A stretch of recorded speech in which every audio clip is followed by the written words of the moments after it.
உங்களின் இல்லங்களையும் வாழ்வையும் இனிதே ஒளிமயமாக்கிட ஜிடி ராயலின் தீப்பெட்டிகள். தரமானது, பாதுகாப்பானது. மதுரை மாநகராட்சியில் நடந்த 150 கோடி சொத்து வரி முறைகேடு வழக்கை விசாரித்த நகர மத்திய குற்றப்பிரிவு உதவி ஆணையர் வினோதினி இடமாற்றம் செய்யப்பட்டுள்ளதால் வழக்கின் இறுதி விசாரணை அறிக்கை தாக்கல் செய்வதில் பின்னடைவு ஏற்படும் என புகார் எழுந்துள்ளது. மதுரை மாநகராட்சியில் தனியார் நிறுவனங்களுக்கும் கட்டிடங்களுக்கும் விதிமீறி சொத்து வரியை குறைத்து நிர்ணயித்தது தொடர்பாக 150 கோடி ரூபாய்க்கும் மேல் முறைகேடு நடந்தது குறித்து 2024 செப்டம்பரில் புகார் அளிக்கப்பட்டது. சைபர் கிரைம் விசாரணைக்கு பின் 2025 ஜூனில் வழக்கு பதிவு செய்த மதுரை நகர் மத்திய குற்றப்பிரிவு போலீசார் இது குறித்து விசாரித்து வருகின்றனர். உதவி ஆணையர் வினோதினி இவ்வழக்கை ஆரம்பம் முதல் விசாரித்த நிலையில் 7 மாதங்களாக 24 பேர் கைது செய்யப்பட்டுள்ளனர்.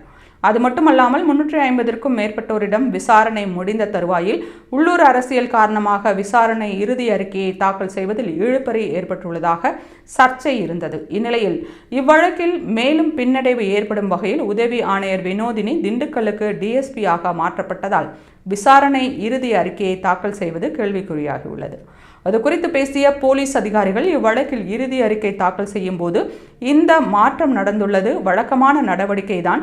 இதனால் விசாரணையிலோ இறுதி விசாரணை அறிக்கை தாக்கல் செய்வதிலோ எந்த தாமதமும் ஏற்படாது.